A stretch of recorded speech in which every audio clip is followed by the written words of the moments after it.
શાળામાં ગેરહાજર રહી અને કોચિંગ ક્લાસમાં શિક્ષણ મેળવનાર હવે ચેતી જજો। શિક્ષણ મંત્રી કુબેર ડિંડોરે વિદ્યાર્થી શાળા કોચિંગ ક્લાસ સંચાલકને ચેતવણી આપી છે।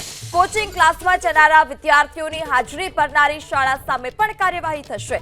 ખોટી હાજરી પૂરનારા સ્કૂલ સંચાલકો સામે કાર્યવાહી થશે।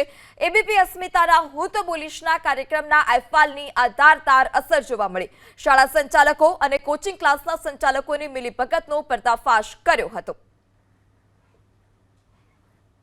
એટલે આ બાબત જે છે હાજરી પુરાવી સ્કૂલમાં અને કોચિંગ ક્લાસમાં જવું એ છે જ વ્યવસ્થા, અમને પણ ધ્યાન પર છે આ બાબત, પણ એને હવે સાથે મળીને એનો ઉકેલ કઈ રીતે લાવવો એ અમે નક્કી કરીએ છીએ। 11 થી 5ની સ્કૂલ હોય, 11 થી 5 સુધી બાળકો સ્કૂલમાં ભણવા જ જોઈએ, પછી 5 વચ્ચેના ટાઈમમાં એ કદાચ એને કોઈ ક્લાસીસમાં અથવા કંઈ જવું હોય તો જઈ શકે, એમાં આપણે રોકી શકતા નથી, પણ શાળા દરમિયાન જે આવી ઘટના ના બની જોઈએ, જે હવે અમારા ધ્યાન પર કેટલીક બાબતો છે, એટલે એના માટે આવનારા સમયમાં દાખલારૂપ એમને કાર્યવાહી આવનારા સમયમાં કરવા માંગીએ છીએ, કરીશું।